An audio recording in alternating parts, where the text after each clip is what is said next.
Bienvenidos a un nuevo vídeo de la serie Revisando la carrera de Psicología, nivel 1. Continuamos con la unidad 3 de la asignatura de Realidad Nacional. Comencemos. Unidad 3, Economía Política del Ecuador. Tema 1, Producción y distribución de la riqueza. Subtemas. Principales productos agrícolas de exportación. Distribución equitativa de la riqueza. Indicadores de la desigualdad por ingresos, curva de Lorenz, coeficiente de Gini. Tema 2, Arquitectura financiera. Subtemas. La dolarización, origen y efectos económicos y sociales. Finanzas públicas, presupuesto general del Estado. Economía popular y solidaria. Objetivo de la unidad, examinar las diferentes categorías de la economía política ecuatoriana. Tema 1, Producción y distribución de la riqueza. Subtema 1, Principales productos agrícolas de exportación. Ecuador es considerado como un país megadiverso, con 46 ecosistemas identificados con especies únicas en flora y fauna. Esta variedad de pisos ecológicos que se encuentran en el país, han sido aprovechados, también, para la actividad agrícola, puesto que permite la producción de diferentes productos con necesidades climáticas diferentes.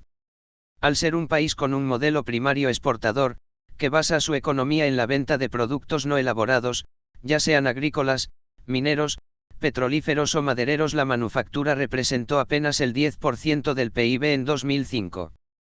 Por ello, para abordar la producción agrícola, es necesario entender las lógicas territoriales y de trabajo en las que se desenvuelve el trabajo agrario, así como el impacto que genera dentro del área de consumo nacional y de generación de ingresos dentro del PIB nacional. En el país, el territorio utilizado con fines agropecuarios se mide a través de la ABO, Unidad de Producción Agropecuaria, que consiste en una extensión de tierra dedicada total o parcialmente a la producción agropecuaria, siendo una unidad económica en la que se desarrolla una actividad agropecuaria bajo una dirección o gerencia única, independientemente de su forma de tenencia y ubicación geográfica. De esta manera, en el Ecuador existen 842.822 unidades de producción agropecuaria UPAs en un área de 12.355.820 hectáreas. Esta área se redujo en 2017 a 12.355.146 hectáreas, lo cual representó una tasa decreciente de 0.25% respecto a la superficie total de 2016.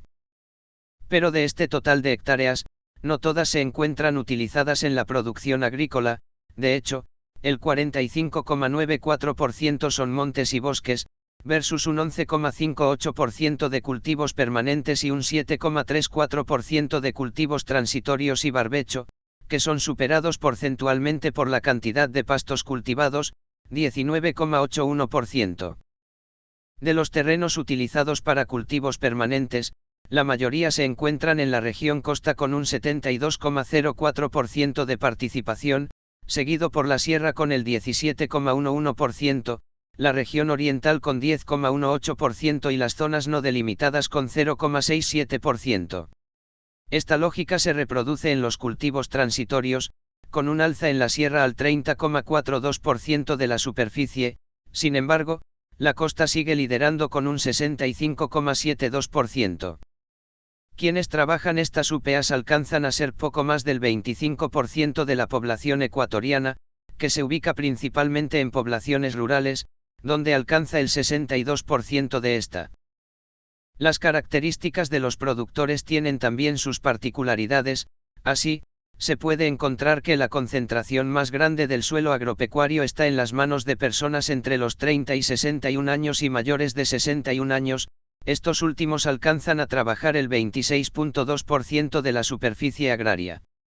Además, el 25,4% de productores son mujeres, cuyas edades oscilan en los 31 años y que han ido incrementando su número debido a la mayor cantidad de migración de varones, quienes alcanzaron el 53% de la población migrante, según el censo de 2001. Antes de entrar al plano económico de la producción agrícola actual, vale la pena hacer una revisión histórica de esta. El Estado ecuatoriano, a lo largo del tiempo, se ha caracterizado por su economía basada en la exportación de productos agrícolas, en un inicio, y luego extractivistas, petróleo, minería, madera. El primer boom fue el cacaotero, entre 1880 y 1920. Luego le siguió el bananero, que empezó en la segunda mitad del siglo XX y significó la consolidación del modelo primario exportador. Esto provocó el crecimiento de la región costa, sobre todo de los sectores agroexportadores, quienes también comenzaron a dominar la esfera política, frente a una hacienda serrana en declive y reestructuración. Es así como entre 1950 y 1980 se dio un periodo conocido como desarrollismo, durante el cual, pese a la dependencia económica al boom bananero, también se impulsó la expansión de la frontera agraria, produciéndose complementariamente café, cacao, arroz, azúcar, entre otros productos que se consumían a nivel local. El fin del auge bananero trajo consigo un periodo de desestabilidad política, con 3 gobiernos de corta duración y uno dictatorial. Durante este último se da la reforma agraria, que supuso el despojo de territorio amazónico a su población originaria, además de una nueva expansión agrícola con cultivos de café, cacao, palma africana, el mismo banano, en otra variedad, y actividades extractivistas en torno al petróleo y la madera. Este periodo conllevó consigo también una modernización en el agro, con la intromisión de transnacionales agrícolas como con la United Fruit y la Standard Fruit. Con lo que también se dio paso a la tecnificación del agro, con el uso de nuevas técnicas de cultivo más extensivas y de productos agroquímicos, lo que se conoció como la vía Yankar o vía empresarial. No obstante, en el tiempo actual se pueden distinguir 5 modelos agrarios, según Napoleón Saltos. 1 modelo tradicional u oligárquico, gran propiedad agraria y comercio agroexportador, cuyo mayor exponente es Álvaro Noboa. 2 modelo agroindustrial, responde a las dinámicas de modernización para la articulación con el mercado mundial, enlazándose a nuevas formas de renta tecnológica, como agrocombustibles, por ejemplo, Isabel Noboa. 3 modelo agronegocio, por contrato previo entre el capital comercial y la pequeña y mediana producción. Se dirige al mercado interno, con disciplinamiento de la mediana y pequeña producción y se enlaza al capital mundial por el lado de la importación, como el caso de Pronaca o Supermaxi. 4 modelo o vía campesina, se articula al mercado y apunta a reformas de la propiedad y el comercio para garantizar la soberanía alimentaria, como el trabajo que elabora la Confederación Nacional de Organizaciones Campesinas, Indígenas y Negras, FENOCIN. 5 modelo plurinacional, replantea la visión de tierra como espacio de vida y se asienta en la preeminencia de la propiedad comunitaria, que ha sido promulgada por CONAIE. Estos modelos se asocian, también, con el proceso de minifundización de los terrenos campesinos, ya sea por presión demográfica o mercantil, lo que ha llevado a que las UPAs muy grandes concentren el 40,7% de la superficie agropecuaria y que ésta esté en tenencia de pocas manos, siendo apenas el 2% de las UPAs. Ahora bien, el panorama de la producción agraria en los últimos años ha ido variando a lo largo del tiempo, es así que, para el año 2018 alcanzó el 9,2% del PIB nacional, mientras que en 2009 el sector agropecuario era del 17%.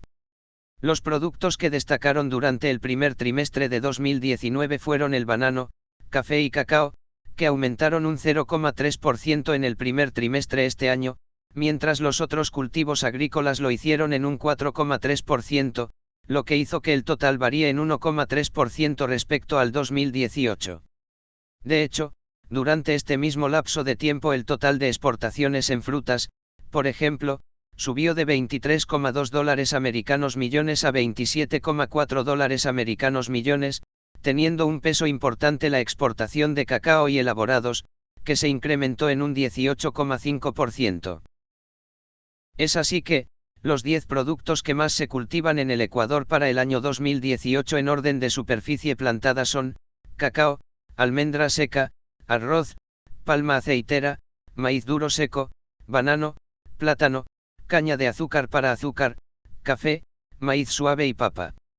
De estos, los que más tuvieron participación agropecuaria en exportación en 2019 son, banano con el 48,60% y generando un poco más de $3 billones, Le siguen las flores con 13,20% y cacao con el 11,50%.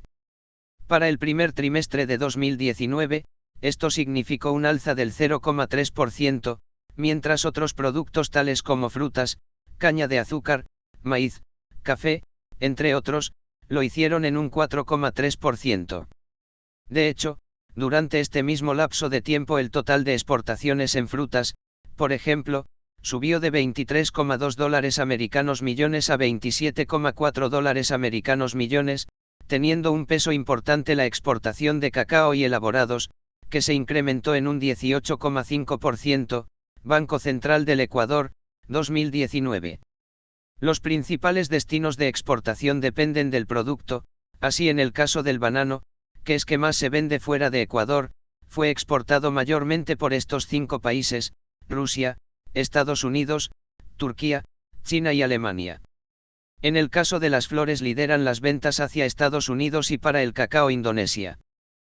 De esta manera podemos ver que el modelo primario exportador se mantiene hasta nuestros tiempos, manteniendo la venta de materias primas por sobre productos manufacturados, con pequeñas excepciones, como el caso del cacao. Sin embargo, lo que más ha tenido peso en las últimas décadas es la venta de petróleo. Subtema 2. Distribución equitativa de la riqueza. La justa y armónica distribución del ingreso es la piedra angular del sistema democrático de libre empresa y la base para generar equidad y competitividad en una nación. El Ecuador se incorporó a la dinámica capitalista tardíamente y con patrones de un sistema hacienda colonial rezagados que influyeron no solo en la distribución de la tierra, la propiedad y el capital comercial, que luego se transformaría en capital industrial y financiero, sino también en la conformación socioeconómica, con sectores de heterogéneas productividades, pero integrantes de la misma economía. La distribución, dentro de la teoría económica, consiste en analizar las fuerzas, que, en un sistema de libre cambio, rigen la división del producto de la industria entre los que trabajan en distintas funciones o facilitan diversos factores, o, quienes son dueños de los medios de producción y quienes producen. Según Adam Smith existían 3 sumandos en este proceso: los salarios, la renta y los beneficios que incluían el rendimiento del capital, que corresponden a trabajadores, propietarios de la tierra y empresarios capitalistas, respectivamente. Los salarios para Smith giraban en torno a la subsistencia, mientras para Ricardo, además de la subsistencia, estaban determinados por la relación entre la población y la cantidad de capital, siendo este último el que daba empleo al trabajo poniéndolo en movimiento. Por último, para Karl Marx, quien combinó la teoría ricardiana con la economía histórica e institucional, el valor de los bienes es la cristalización del tiempo de trabajo, el valor del trabajo es el tiempo necesario para producir la subsistencia del trabajador y el tiempo excedente es apropiado por el capitalista, que buscaba generar esta plusvalía. Así la distribución de la riqueza, entendida también como renta, se puede analizar desde diferentes enfoques: uno, el enfoque geográfico-espacial, que intenta medir las diferencias de renta entre los habitantes de diversas regiones y pueden representarse en un mapa. Por otro lado, está la distribución funcional, que es una forma de mostrar las diferencias de las rentas según la función de sus propietarios en la sociedad, es decir, si son trabajadores, dueños de tierras o propietarios de capital. Es así que, a partir del modelo económico primario exportador, ya expuesto en el caso agrario, puede derivarse una de las formas en que se distribuye la riqueza en el país, empezando por ver quiénes poseen el 2% de las UPAs más grandes, para lo cual, primero se debe ver qué tipo de propiedades son las que hay y cuáles son sus porcentajes. Como se ve en la tabla 1, el mayor porcentaje se lo lleva la propiedad privada, sin embargo, 6 de cada 10 AB privadas tienen una extensión menor a 5 hectáreas, pero aquellas UPAs que exceden las 500 hectáreas son 1.346, 0,16%, lo que se traduce en una evidente inequidad en el acceso a la tierra con diferencia de 1 a 1000 veces y que conduce hacia un modo de vida específico, que relega la propiedad comunal, cooperativa y estatal, que se relacionan directamente con los índices de pobreza y migración, derivados de la ausencia o precarización laboral en pueblos y nacionalidades indígenas, montubias y afrodescendientes.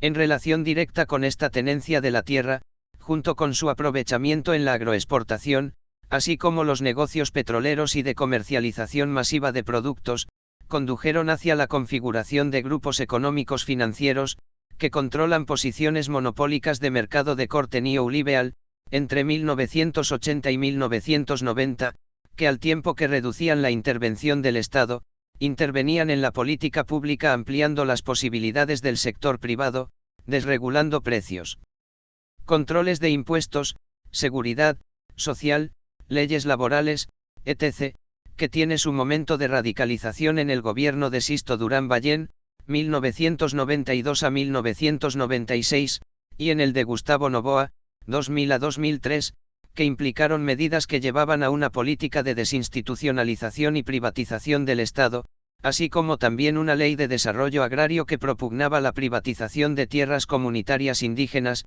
provocando un levantamiento indígena.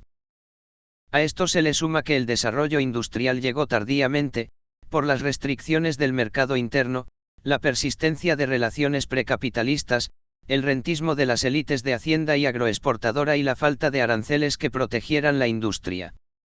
Con el auge petrolero fue creciendo la formación de ganancias del sector industrial y ganando cada vez más poder, relacionándose con los sectores financiero y bancario.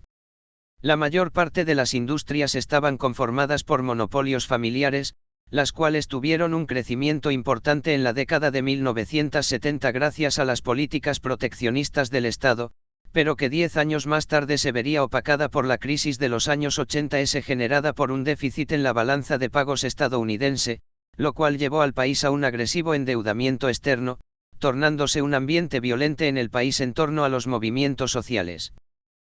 Esto hace claro el abandono de políticas sociales de redistribución de la riqueza del país, afectando a los derechos de los trabajadores y con ello a las condiciones de vida de la población. La remuneración salarial es baja, aproximadamente el 10,3% del PIB. Además, Ecuador es el único país, entre otros 21 países, cuyo gasto social como porcentaje del PIB entre 1990 y 2003 disminuye, llegando apenas a un 5,7%, equivalente a $76 americanos, cuando el promedio per cápita es de $481 americanos. Todo ello se refleja en el incremento de los niveles de pobreza e indigencia, más polarización de la sociedad y el crecimiento de los niveles de violencia e inseguridad. No hay que olvidar que la pobreza tiene una relación directa con los niveles de empleo, de ingresos y de costo de la canasta familiar. Esta incluye componentes como la alimentación, la vivienda, educación, salud, indumentario y gastos varios que realizan los hogares y podemos ver que su porcentaje de cobertura ha aumentado del 0,65% en 2005 al 1,029% en 2019. Así ha pasado de $245 americanos en el año 2000 a $715,078 americanos en 2019. Mientras el salario básico actualmente se encuentra en $400 americanos. Pues bien, como ya hemos visto, el Ecuador se ha mantenido dividido entre quienes conforman los grupos económico-financieros y bancarios financieros frente a la pobreza, la injusticia y la inequitativa distribución del ingreso. La manera en que se mide esta desigualdad es a través de dos métodos para medir la pobreza en una sociedad o país. El primero es el que hace referencia a las necesidades básicas insatisfechas, NBI, donde se toma en consideración los niveles de ingreso, escolaridad, esperanza de vida y calidad de vivienda y servicios. El segundo es la medición de la pobreza por ingresos económicos y consumo. De acuerdo a este segundo método, el INEC cataloga entre pobreza y pobreza extrema. Una persona pobre es aquella que percibe un ingreso familiar per cápita menor a $85,03 americanos mensuales y el pobre extremo menos de $47,92 americanos. Es así como la concentración de la riqueza en el Ecuador es aguda, donde el 2% más pobre recibe el 0,015% del ingreso nacional y gana 1.270 veces menos el 2% más rico de la población. El 5% más pobre recibe el 0,14% del ingreso nacional y gana 210 veces menos que el 5% más rico de la población. El 10% más pobre de la población recibe el 0,6% del ingreso nacional y gana 67 veces menos que el 10% más rico de la población. El 20% más pobre de la población recibe el 2,5% del ingreso nacional y gana 23 veces menos que el 10% más rico de la población.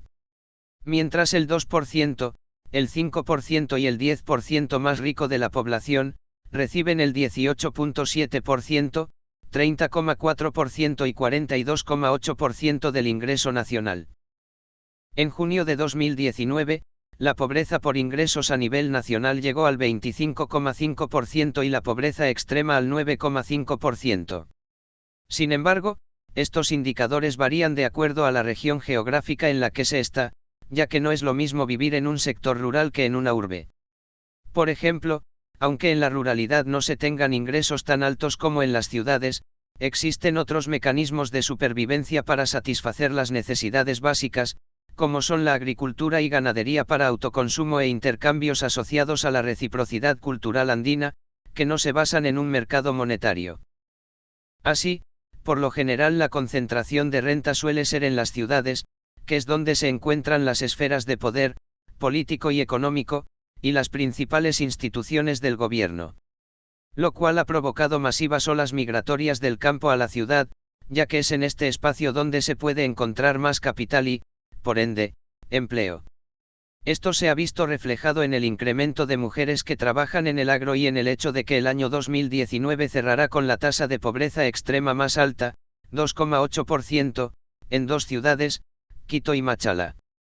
Subtema 3, Indicadores de la desigualdad por ingresos, curva de Lorenz, coeficiente de Gini.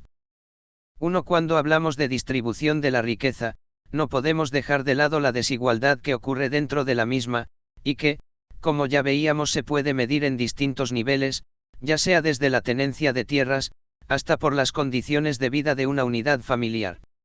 El resultado más visible de esta desigualdad es la pobreza, y para poder visualizar mejor estas desigualdades en la distribución de la renta se utilizan ciertas herramientas gráficas y estadísticas. La curva de Lorenz es una de ellas. Esta es una forma gráfica para mostrar la distribución de la renta en una población. En ella se relacionan los porcentajes acumulados de población con los porcentajes acumulados de la renta que esta población recibe. En el eje de abscisas se representa la población ordenada de forma que los percentiles de renta más baja quedan a la izquierda y los de renta más alta quedan a la derecha.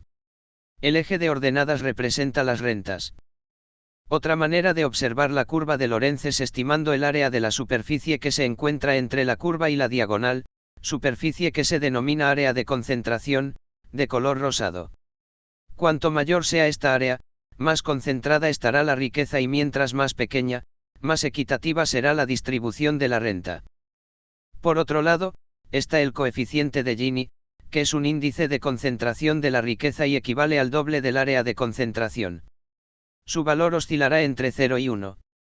Así, mientras más próximo sea a 1 el coeficiente de Gini, mayor será la concentración de la riqueza, y mientras más próximo al 0, más equitativa. Teniendo en cuenta que la distribución de la renta se puede ver a nivel geográfico, por funciones, o como se hace desde el INEC, por las NBI, necesidades básicas insatisfechas. Bajo estos parámetros, vemos que en diciembre de 2019 en Ecuador, la desigualdad en referencia a la distribución de ingreso per cápita del hogar tuvo un coeficiente de Gini a nivel nacional de 0,473. A nivel urbano de 0,454 y a nivel rural de 0,444. Pero estos valores han ido cambiando a lo largo del tiempo, cuyos cambios pueden entenderse por un efecto de crecimiento y de redistribución. El primero se relaciona con un incremento al consumo promedio de la población que crece a un mismo ritmo manteniendo su nivel de desigualdad, mientras la redistribución analiza qué sucedería con la pobreza si disminuyera la desigualdad sin alterar el crecimiento real del consumo. El coeficiente de Gini por ingresos entre 2007 y 2015 se ha caracterizado por bajar de 0,551 a 12,48. Mientras que por consumo las cifras varían, puesto que para 1995 era de 0,425, teniendo su tope en 2006 con 0,455 y bajando de nuevo en 2014 con 0,408. De igual manera esto se hace visible en la distribución de la tierra, es desigual entre las 4 regiones del Ecuador, la que se destaca entre ellas es la sierra, con un coeficiente de Gini de 0.808, seguida por la costa con 0.748, Galápagos con 0.681 y la Amazonía con 0.526. Tema 2. Arquitectura financiera. Subtema 1. La dolarización, origen y efectos económicos y sociales.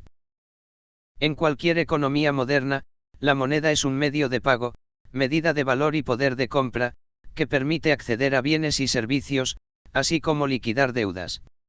En el caso del papel moneda, es un título jurídico que representa un crédito que el portador hace a la sociedad. No tiene valor en sí misma, salvo que esté hecha de materiales preciosos, sino que adquiere su poder adquisitivo dentro de la jurisdicción económica nacional. Su valor difícilmente será constante, ya que depende de la oferta y la demanda, que varía en el tiempo de acuerdo al nivel de ingresos y capacidad de empleo, entre otros factores. El cambio entre dos monedas está dado por un conjunto de factores comerciales y de finanzas internacionales, por lo que no puede ser arbitrario. Así, si el tipo de cambio de una moneda es demasiado alto, en otras palabras, para adquirir una de ellas se necesita un mayor número de las otras monedas, se dice que está sobrevaluado.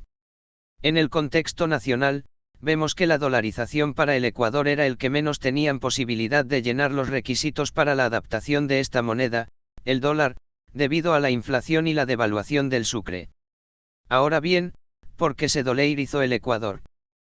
Antes de la dolarización en el año 2000, el Ecuador venía sufriendo los estragos del fin del boom petrolero, hacia 1982, cuando el país inició su transición hacia un nuevo periodo de su historia que estuvo bajo los lineamientos del Consenso de Washington. De tal manera que para la década de los 90 ese Ecuador había liberalizado los tipos de cambio y de interés, desmantelando así su protección arancelaria, abriendo sus mercados, eliminando subsidios y desregulando parcialmente el sistema financiero y mercado laboral. Dentro del contexto regional, Panamá había sido el primer país en dolarizarse, a partir de su división con Colombia en 1903. Esta medida fue adoptada de manera forzada por el gobierno de Washington, interesado en asumir el control del canal interoceánico. Tras Ecuador vendían otros dos países centroamericanos que también adoptarían la dolarización, estos son El Salvador y Guatemala. Los resultados de esta estrategia económica arrojan que para 1998 el ingreso para habitante solo había logrado crecer un 5% desde 1980, pese a que las exportaciones habían experimentado una fuerte expansión en esta década, pero que se vio afectada por la baja diversificación de las exportaciones ecuatorianas, quedándose principalmente en bienes primarios y sus rentistas, las clases dominantes. Esto fomentó la inequidad social, el bajo desarrollo del capital humano, deficiencia en el desarrollo institucional e inestabilidad política. Así pues, en 1995, la pobreza alcanzó el 56% de la población y el 76% en el área rural, cifras que superaban a los promedios latinoamericanos. De tal manera que el coeficiente de Gini ubicaba al Ecuador en la tercera posición más desventajosa de la región, con 0,57. Asimismo, la educación básica era considerada como una de las peores. El analfabetismo afectaba al 10,5% de la población y la escolaridad de la población adulta llegaba a los 7 años. Esto sumado los índices de niños menores a 5 años que sufrían de desnutrición crónica en 1998, el 26%. En 1994, con la Ley de Instituciones del Sistema Financiero, se procedió a la reforma financiera, que tenía como propósito el crear un mercado libre de capitales y promocionar la libre movilidad de capitales fuera del país. Apuntalando de esta manera hacia la política monetaria que beneficiaba al sector privado, reduciendo el encaje bancario, eliminando las intervenciones forzosas del sistema financiero y la flotación de las tasas de interés. Así, para aprovechar el ingreso de capitales golondrinas, que venían buscando lucrar con estas altas tasas, la banca privada legalizó los préstamos en dólares, lo cual empujó una espiral de dolarización, que debilitó algunas funciones de la moneda nacional. Mientras tanto, crecía desproporcionadamente la banca offshore, que se legalizó con la necesidad de una mayor integración financiera a los mercados internacionales y así evitar la fuga de capitales. En este sentido, Para 1998 el sector externo se derrumbó, así como también el sector real de la economía colapsó. El PIB entre 1992 y 1997 había crecido a un promedio anual del 2,9% y descendió a un 0,4% en 1998, por lo que en diciembre de ese año, por medio de la Ley de Reordenamiento en Materia Económico, se creó la Agencia de Garantía de Depósitos, AGD, con el propósito de proteger los depósitos del sistema financiero. A finales de los 90s, el panorama se agravó más. Con el fenómeno de El Niño en 1998, la caída de los precios de petróleo, que descendió hasta los $7 americanos por barril, y la crisis financiera internacional, desencadenaron una profunda crisis económica, social y política. De tal manera que entre 1999 y 2000, el sistema financiero nacional sufrió del cierre o transferencia al Estado de más de la mitad de los principales bancos del país, dando como resultado que en 1999 el ingreso por habitante cayera un 9%, luego de que declinase el 1% en 1998. En este mismo año se perdió el manejo de la política cambiaria y monetaria, se dio una drástica disminución de la demanda interna y se generó un ataque especulativo, producto de un régimen de flotación. Esta especulación se alimentaba de la emisión monetaria, utilizada para detener la crisis del sistema bancario, pero las tasas de interés se hicieron cada más insostenibles, hasta que en marzo de 1999 el gobierno de Mauad declaró el feriado bancario, con el propósito de proteger a la banca de los retiros masivos de depósitos de los propios clientes. Ante la amenaza de hiperinflación y otros problemas que se generaron por la inestabilidad y especulación, el Estado de Yamil Mauad optó por la dolarización oficial de la economía el 9 de enero de 2000. Pese a esta medida, Mauad no pudo evitar la caída de su gobierno, aunque los siguientes gobiernos lo respaldaron con una estrategia de estabilización y recuperación económica. Cabe recalcar que esta no fue una decisión que fuera impuesta por el pueblo ecuatoriano al gobierno, tampoco fue el anuncio de un nuevo modelo económico al margen del neoliberalismo y del mismo FMI, peor aún significó que el Ecuador dolarizado tuviera ya un pie en el primer mundo, como afirmaron algunos de sus promotores. La dolarización no respondió necesariamente a la desigualdad en la distribución de la riqueza, sino que obedeció a la dinámica de los intereses políticos hegemónicos y a la lógica del capital a escala internacional, estrechamente relacionada a los grupos dominantes del Ecuador, beneficiando así a un pequeño sector que se manejaba en una lógica monetaria, y que se encontraba altamente endeudado en sucres, que con la dolarización logró licuar dichas deudas debido a la macrodevaluación. Al momento de transición monetaria el cambio estaba a 20.000 sucre por dólar. Pero además, al perder la moneda nacional, se sacrificó la política monetaria y cambiaria. Así podemos concluir que la dolarización solventó la crisis financiera de los bancos ecuatorianos, que eran demasiado en la década de 1990. De estos, logró salvar a aproximadamente el 60% por medio de inyecciones de capital, pero además estos bancos que sobrevivieron a la crisis financiera de 1999 a 2000 decidieron utilizar los depósitos del público, como reserva, en virtud de que la dolarización significó la pérdida de la política monetaria, es decir, que ya no podían depender del Banco Central para la emisión del papel moneda. Esta decisión de los bancos privados hizo que 1 de cada 3 dólares depositados en el sistema fueran transferidos al exterior. Se calcula que cerca de 3.000 millones de dólares de los ecuatorianos se encuentran depositados en bancos del extranjero, de los cuales el gobierno exige que al menos el 45% sea repatriado, alrededor de 1.200 millones de dólares, para que sean reinvertidos en actividades productivas en el país. Esta crisis se manifestó con una vertiginosa expansión del desempleo abierto, el subempleo y la pobreza. El desempleo ascendió en las 3 principales ciudades del país, del 8% en 1998, al 17% a mediados de 1999. De igual manera, la pobreza urbana aumentó del 36 al 65%. Lo que desembocó en una masiva migración internacional, de al menos 800.000 ecuatorianos a partir de 1998. La pobreza subió del 56% en 1995 al 69% en 2000, declinando paulatinamente hasta el 60% en 2003. Este deterioro se nota sobre todo en las ciudades, las cifras fluctúan entre 42% y 60%, además en el caso de la indigencia, se observa un deterioro más perdurable y una recuperación más modesta. De manera que tras la dolarización se pasó por tres fases. 1. Deterioro social, que comprende desde marzo de 1998 hasta aproximadamente mayo de 2000. Aquí, la pobreza asciende del 36% al 71%, los salarios reales caen en aproximadamente el 40% y el desempleo sube del 8% al 17%, con un deterioro similar en el subempleo. 2. Recuperación. Entre mayo de 2000 y diciembre de 2001 se produce simultáneamente una reducción de la pobreza e indigencia, también una recuperación salarial y una caída del subempleo y desempleo. Esta recuperación en general no llega a ser como antes de la crisis, aunque sí es significativa. La pobreza desciende hasta el 46% aproximadamente y el desempleo cae hasta el 8% y los salarios ascienden recuperando casi todo su valor inicial. 3. Nivelación.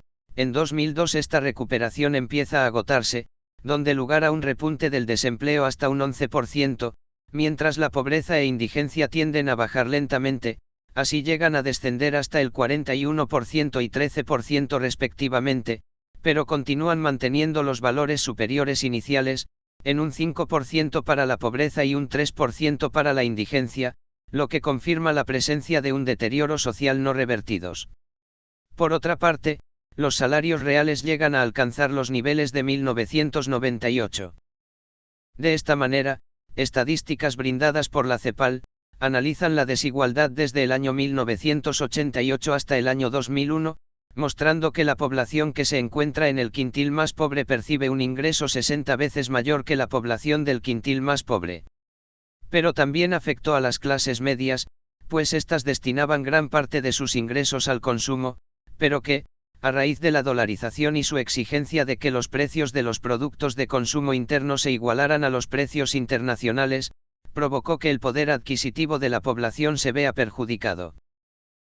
Todo esto repercutió en la migración ecuatoriana al exterior, ya que el feriado bancario y la dolarización llevó a la bancarrota a varias familias y personas, así como deterioró las condiciones laborales. Fue gracias a esta migración al extranjero que se logró la fase de recuperación, ya que, los ingresos de por las remesas de los emigrantes alcanzaron los $1.330 millones en el año 2000, el equivalente al 20% del consumo nacional. Estas cifras superaban inclusive al PIB de la venta del banano, 6,02%, puesto que en este mismo año alcanzó un 9,74%. De todas formas, el ingreso de estos dólares no sirvió para mejorar la balanza de pagos, debido al deterioro de la economía doméstica que no recuperó realmente el aparato producto nacional. De manera que un incremento masivo de dólares provocaría una expansión del consumo fundamentalmente de los grupos altos y medios de la población, que podría asociarse a un boom de créditos para financiar dichas compras. Así, con más deuda interna privada se sostendría el consumismo importado de las élites, mientras se debilita parte sustantiva del aparato productivo.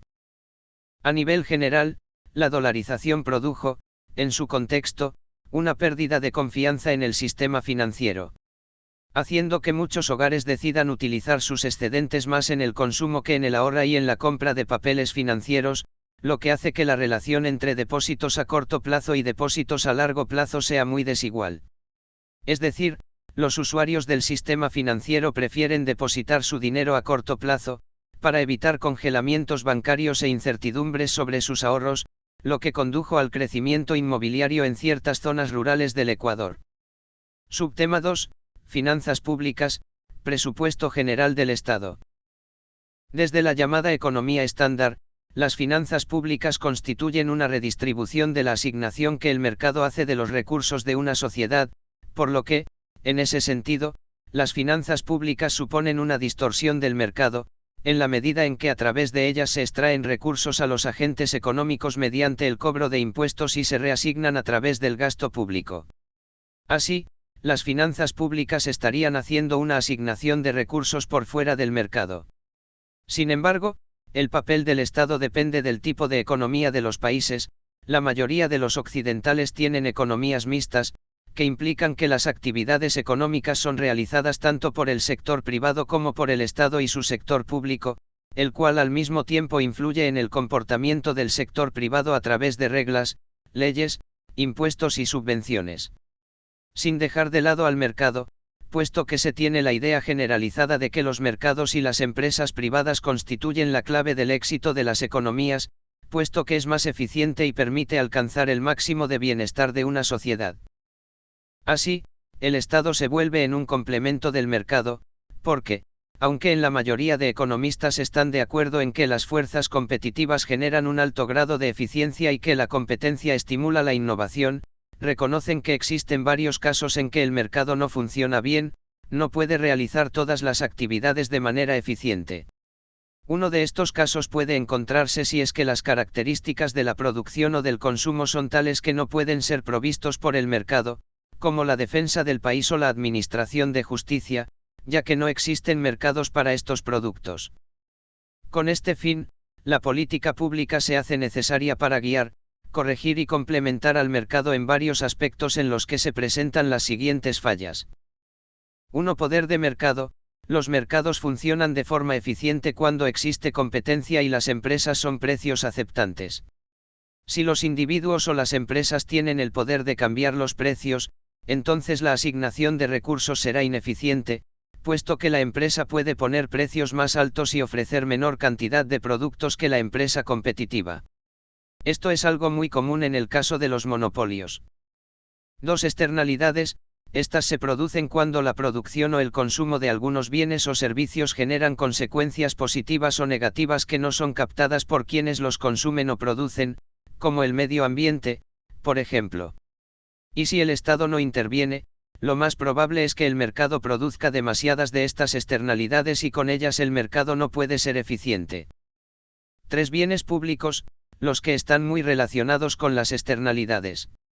Se los defino como un producto cuyo consumo no es rival, si una persona lo consume esto no impide que lo haga otra persona también, ni excluyente, es de fácil acceso, nadie lo impide. En estos casos, el mercado no consigue señalar claramente las preferencias de los consumidores, tanto en calidad, cantidad y precio. 4. Inexistencia de mercados o mercados incompletos. Si no existe un mercado, no puede haber asignación de recursos y menos aún eficiencia. Siempre que los mercados no suministren un bien o servicio, aunque el coste de suministro sea inferior a la capacidad de pago, existe un fallo de mercado. Puede que no exista mercado para algunos bienes, debido a la incertidumbre y los costos elevados, como ejemplo de ello tenemos la provisión de seguros y los créditos de estudio. 5. Información asimétrica. Se refiere a situaciones en las que una de las partes de la transacción tiene información que no está disponible para la otra. La información es, en muchos aspectos, un bien público, por lo que la eficiencia requiere que se difunda gratuitamente o se cobre el valor real de transmitirla. La disponibilidad de más información conduce a procesos de toma de decisiones más sustentadas y con ello, a una asignación de recursos más eficiente. Sin embargo, la sola existencia de estas fallas no implica ni garantiza la intervención del Estado, ya que, según Stiglitz, existen 4 causas de la incapacidad del Estado para cumplir con sus objetivos: 1. Información limitada, 2. Control limitado de las empresas privadas, 3. Control limitado de la burocracia y 4. Limitaciones de los procesos políticos. El reconocer estas limitaciones no implica que el Estado no deba intervenir, sino más bien plantea el reto de encontrar la forma en que Estado y mercado puedan actuar conjuntamente. Como ya se mencionó, las finanzas públicas implican la intervención del Estado y su sector público en general. En el caso ecuatoriano, este sector está conformado por el sector público financiero, SPF, y el sector público no financiero, SPNF.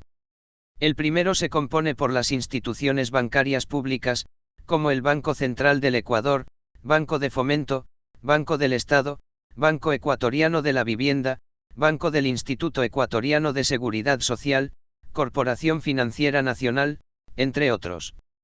El sector público no financiero, por otra parte, lo integran instituciones, organismos y entes que reciben recursos directamente del Estado ecuatoriano, para gestionar la prestación de bienes y servicios.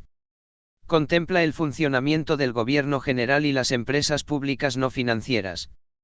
El Gobierno general se subdivide en Gobierno central, constituido por la función ejecutiva, legislativa, judicial, electoral y de participación y control social, gobiernos autónomos descentralizados, municipios, consejos provinciales, juntas parroquiales, y organismos de seguridad social, Instituto Ecuatoriano de Seguridad Social IESS, Instituto de Seguridad de las Fuerzas Armadas ISFA e Instituto de Seguridad Social de la Policía Nacional ISPOL.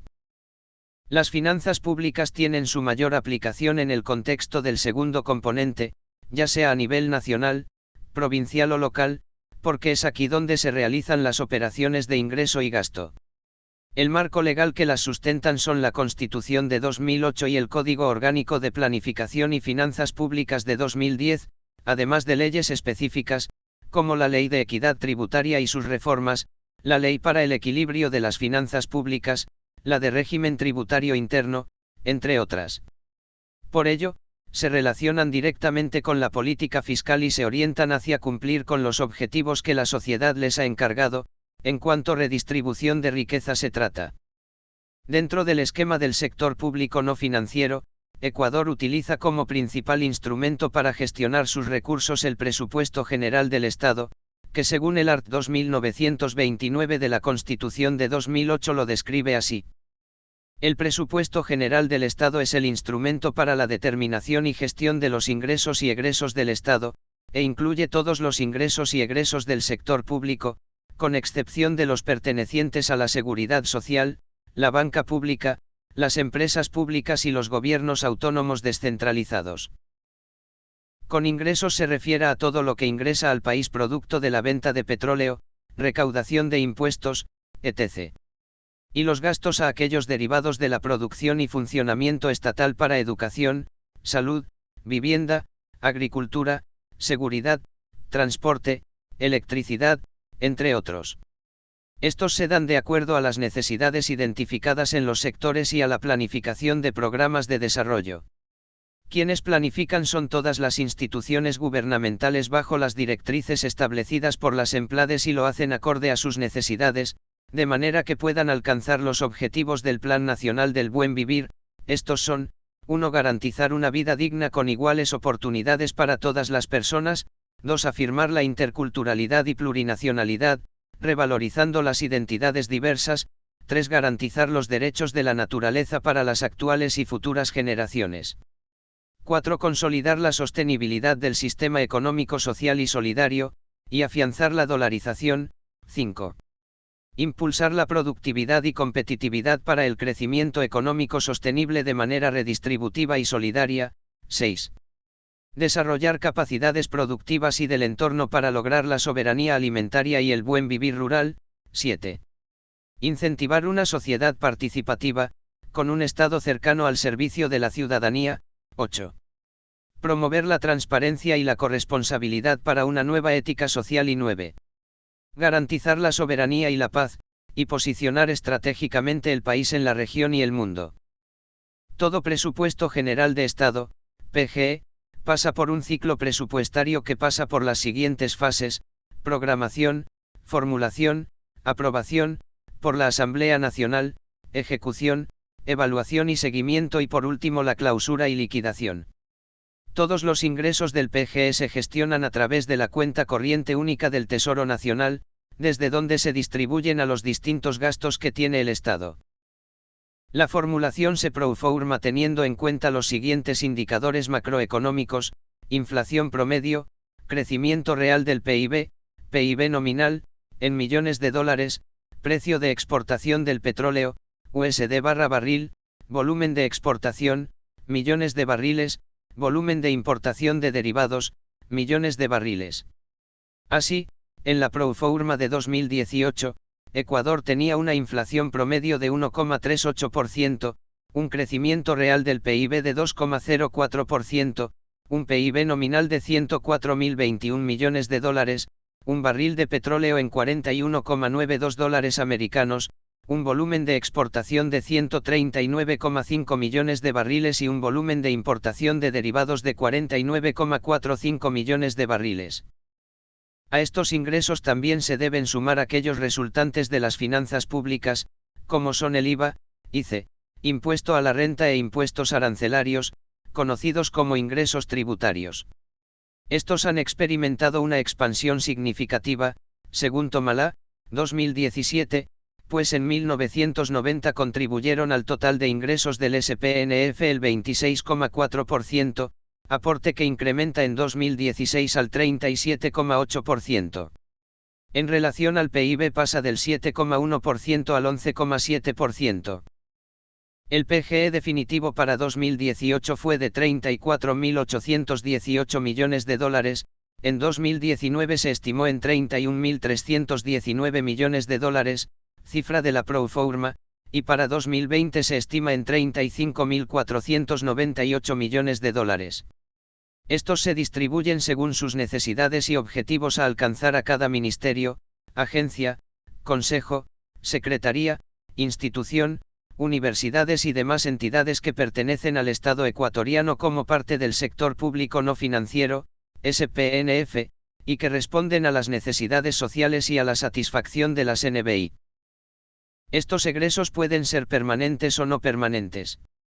Los primeros son los recursos que el Estado destina para que las instituciones públicas puedan desarrollar sus actividades administrativas y de funcionamiento y requieren repetición permanente.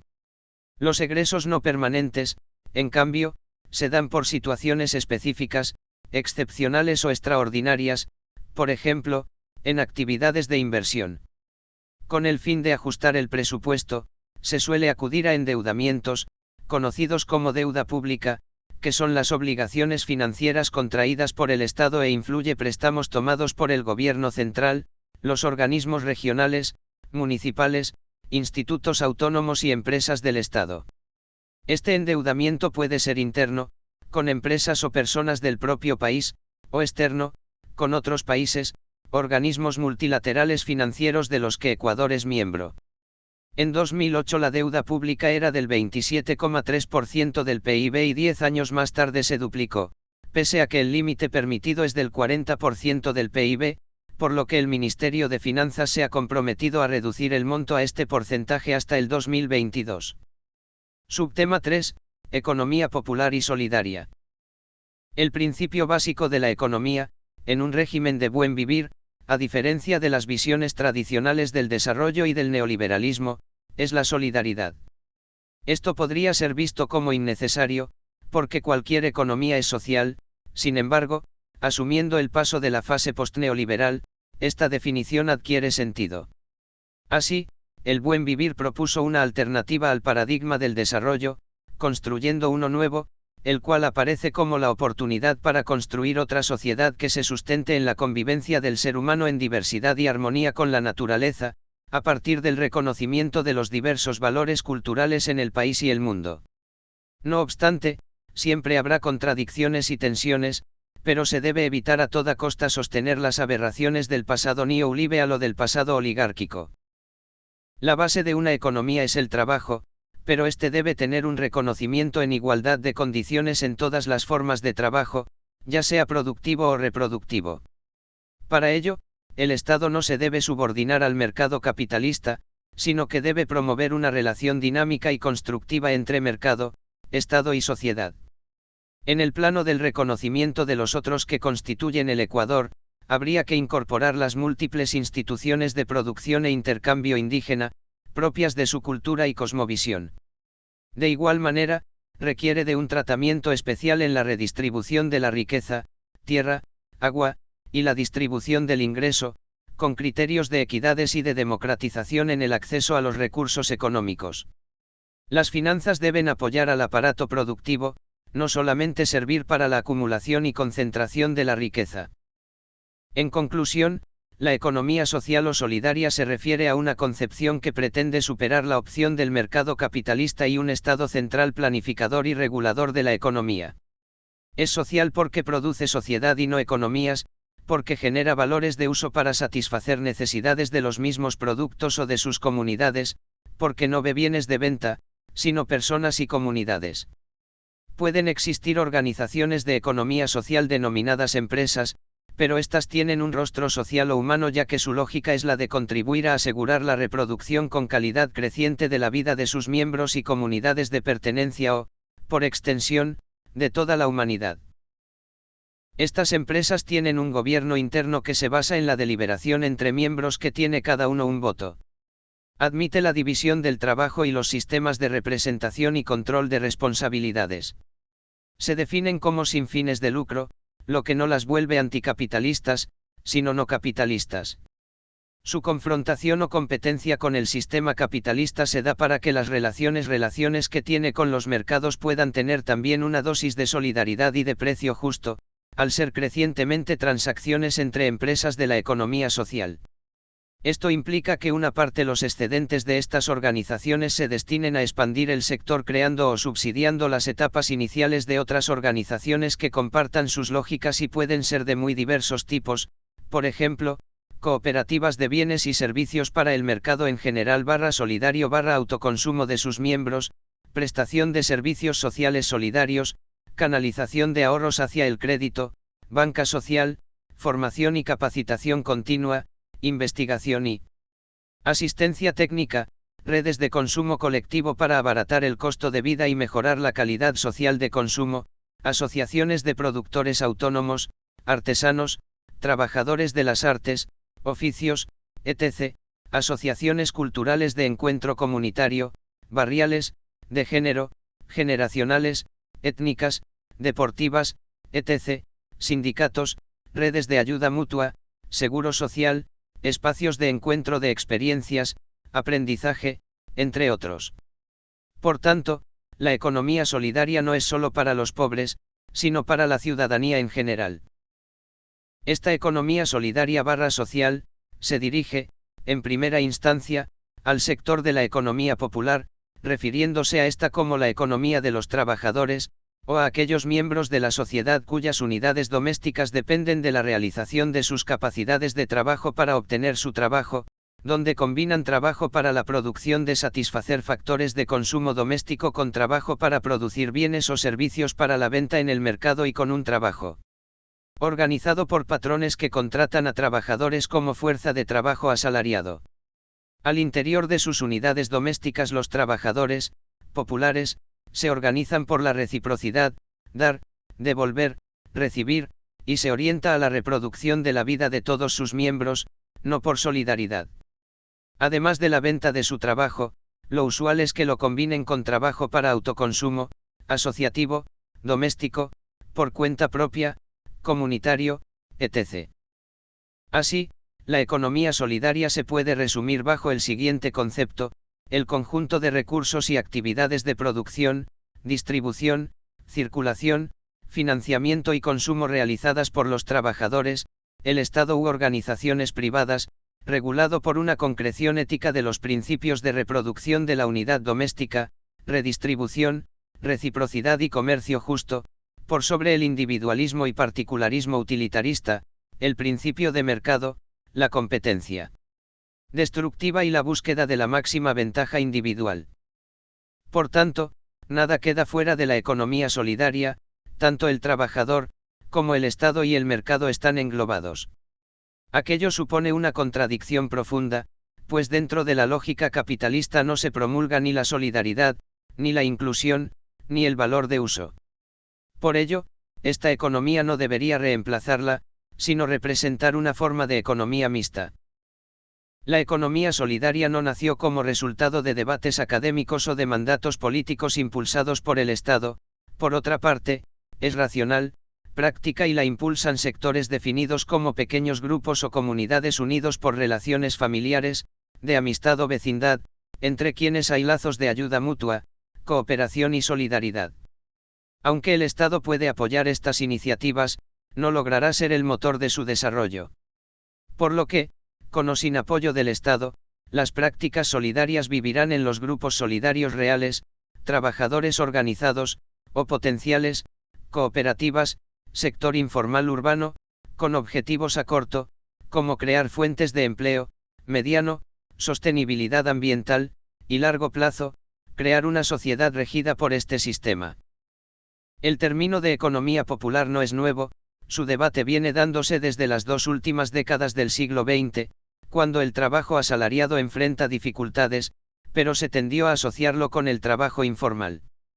Cabe aclarar que la economía popular abarca tanto actividades formales como informales dentro de ámbitos domésticos e insertadas en la comunidad, bajo vínculos de parentesco, vecindad y otros lazos afectivos, siendo una herramienta para la autosatisfacción de necesidades básicas. Por lo cual, esta economía se convierte en un poderoso medio para resistir a la exclusión política, cultural y social del mundo popular y su precariedad económica. La diferencia entre economía popular y economía informal radica en que, mientras que en la primera el trabajador emplea su fuerza labor para producir bienes y servicios a cambio de una retribución que le permita satisfacer sus necesidades básicas, en la segunda el trabajador vende productos elaborados por productores externos y su fuerza laboral es parte de la mercancía. Además, en la economía popular, el trabajador puede ofertar productos producidos por él, su familia o su propia maquinaria. En la economía informal el trabajador, ambulante en la mayoría de los casos, vende productos elaborados por empresas mundiales y sin prestaciones de ley. Las experiencias internacionales con la economía popular y solidaria no son recientes, vienen desde el siglo XIX, por parte de sectores campesinos y obreros, principalmente. Solo que antes ocupaba un lugar relegado dentro de la economía, hasta que hizo su reaparición en el siglo XX y a raíz de las crisis económicas. Un ejemplo de ello es Francia, donde se fecha en 1981 y se creó la Delegación Interministerial de la Economía Social y para 2013 representaban el 10% del PIB y generó 2,5 millones de empleos. En Latinoamérica, si bien las experiencias son de larga data, no han tenido el mismo desarrollo que en Europa.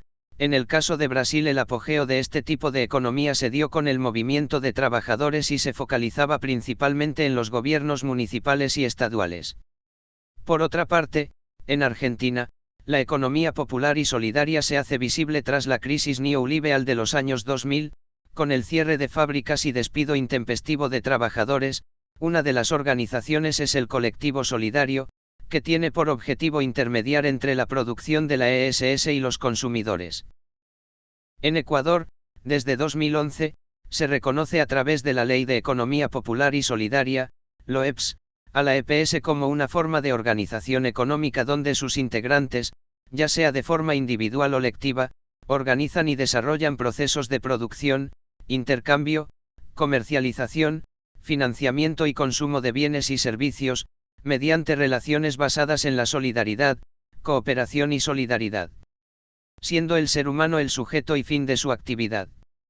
Para LOEPS reconoce y potencia la EPS y el sector financiero popular y solidario, para lo cual establece un marco jurídico común para las personas naturales y jurídicas. Con esto, busca instituir el régimen de derechos, obligaciones y beneficios de las personas y organizaciones sujetas a esta ley, establecer institucionalidad pública que ejercerá la rectoría, regulación, control, fomento y acompañamiento. Es así como la Superintendencia de Economía Popular y Solidaria inicia su gestión el 5 de junio de 2012. Las EPS aparecen en el Ecuador, especialmente en el sector financiero cooperativista, a partir de las asociaciones de trabajadores y sus cajas de ahorro, por ejemplo, en 1886 la Sociedad de Artesanos Amantes del Progreso, en 1903 la Asociación de Empleados de Comercio, entre otros.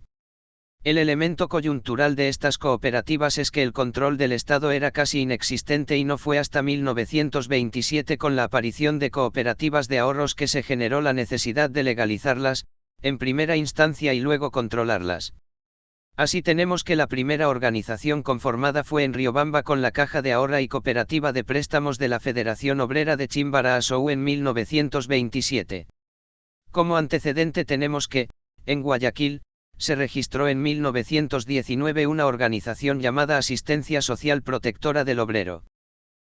Para 1948 ya existían 159 cooperativas que se diversificaban por sectores y clases, como por producción, consumo, crédito y servicios. A finales de los años 50 la Iglesia retoma su rol protagónico en el sector cooperativo, celebrando en 1958 el primer Seminario Nacional de Cooperativas promovidas por el clero. Esta situación se acentúa en la década de los 60 cuando se da el mayor apogeo de cooperativas en la historia del Ecuador y tuvo dos factores importantes. En primer lugar, el externo, con la entrada en vigencia de la Alianza para el Progreso, iniciativa estadounidense que ayuda económicamente a América Latina, con el propósito de combatir la pobreza y con ello evitar la insurgencia comunista. En segundo lugar, el interno, con la expedición en 1966 de la segunda ley de cooperativas que tuvo vigencia hasta 2011, cuando se crea la SEPS, amparada bajo la Constitución de 2008 y su visión del buen vivir.